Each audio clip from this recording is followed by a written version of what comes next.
जिसके कारण गुरु ने अपने शिष्य को वो हर शिक्षा दे दी थी, जिसके कारण उनका शिष्य अपने जीवन में सफलता की वो हर ऊंचाइयां छुई जिसकी कामना स्वयं गुरु भी करते थे। गुरु शिष्य के इसी संबंधों पर आधारित आज हम आप सबको कुछ ऐसी ही कहानियां बताने जा रहे हैं, जिनमें कहानियों के माध्यम से यह बताया गया है परिस्थितियां चाहे कितनी भी विषम क्यों ना हो, हर परिस्थिति में एक छात्र अपने गुरु का सम्मान करना नहीं भूलता है। तो चलिए गुरु शिष्य की एक प्राचीन पौराणिक कहानी के माध्यम से इसे जानते हैं कि कभी भी मुसीबत से भागना नहीं चाहिए। फिर इसके बाद अरुणी पानी रोकने के लिए उसी मेड़ पर लेट गया और बरसात काफी देर तक रुकी नहीं, जिसके चलते अरुणी को नींद आ गया।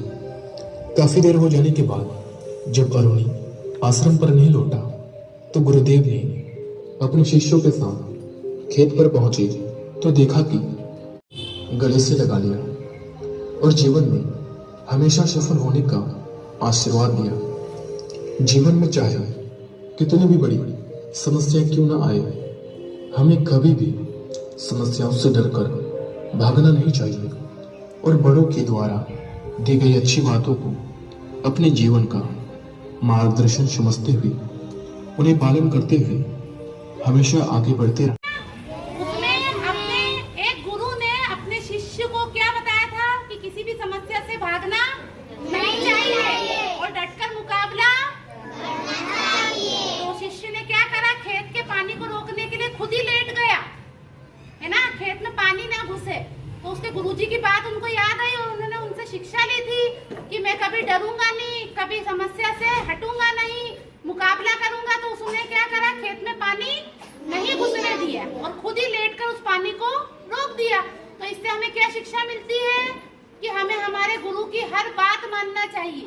वो जो भी शिक्षा देंगे वो आपके भले के लिए होगी और हमारे गुरुओं का सम्मान करना चाहिए। जो हमारा गुरु पूर्णिमा महोत्सव आज मनाया जा रहा है, 2 दिवसीय, वो इसीलिए मनाया जा रहा है कि आप अपने टीचर्स का, गुरुओं का सम्मान करें, अपने माता पिता का सम्मान करें। वो भी अपने गुरु हैं, वो भी अपने को बहुत कुछ सिखाते हैं। आपकी माता जी, आपके पिताजी, आपके घर परिवार का एक एक सदस्य आपका गुरु है, आपके टीचर्स आपके गुरु है और हर वो व्यक्ति, हर वो समय जिससे आप कुछ ना कुछ सीखते हैं, वह सभी आपके गुरु हैं और उनका सम्मान हमेशा करना चाहिए। तो इससे हमें क्या शिक्षा मिली कि हमें अपने गुरुओं का हमेशा सम्मान करना चाहिए, उनके चरण स्पर्श कर आशीर्वाद लेना चाहिए। इसीलिए आपको ये महोत्सव मनवाया जा रहा है। घर जाके अपने माता पिता से यह बात जरूर कहें कि आज हमने गुरु पूर्णिमा महोत्सव कार्यक्रम अपने स्कूल में मनाया। अब जो बड़ा कार्यक्रम होगा वो कल मनाया जाएगा, क्योंकि गुरु पूर्णिमा कब है? कल। ठीक है। गुरु बाटे ज्ञान बराबर, गुरु है मंदिर जैसी पूजा, माता पिता का नाम है दूजा, प्यासे को जैसे मिलता पानी, गुरु है वही जिंदगानी, गुरु न देखे जात पात, गुरु न करता पक्षपात, निर्धन हो या धनवान, गुरु को सबको एक समान, बच्चों गुरु को करो प्रणाम, बच्चों गुरु को करो प्रणाम, गुरु को करो सदा सम्मान, गुरु का करो सदा सम्मान। गुरु पूर्णिमा महोत्सव शासकीय कन्या माध्यमिक विद्यालय त्रिउढ़ाई। आज हमने गुरु पूर्णिमा महोत्सव मनाया है। आप लोगों को गुरुकुल, पुराने गुरु शिष्य संबंध के बारे में बताया गया। कल हमारे द्वारा गुरु पूर्णिमा महोत्सव का बड़ा कार्यक्रम आयोजित किया जाएगा, जिसमें आप सभी के द्वारा गुरुओं का सम्मान भी किया जाएगा और गुरुओं की पूजा भी की जाएगी और हम सरस्वती वंदना करने के पश्चात कार्यक्रम करेंगे। ठीक है। आज हमने क्या सीखा कि हमें गुरुओं का क्या करना चाहिए? सम्मान करना चाहिए, उनकी दी हर शिक्षा को मानना चाहिए और तुम्हारे माता पिता ने जो गुरु मान रखे, जो आज उनकी शिक्षा पे चल रहे हैं, उनका भी सम्मान करना है। माने है कि नहीं? गुरु नाम लिया ना सबके मम्मी पापा ने, वो भी अपने गुरु को मानते हैं, तो तुम्हें भी अपने गुरुओं का सम्मान करना चाहिए। ठीक है। अब आज का कार्यक्रम यही समाप्त होता है। मैं आए हुए हमारे स्कूल में आए सभी अतिथियों का धन्यवाद करती हूँ कि वो कार्यक्रम में आए और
सब हाथ नीचे।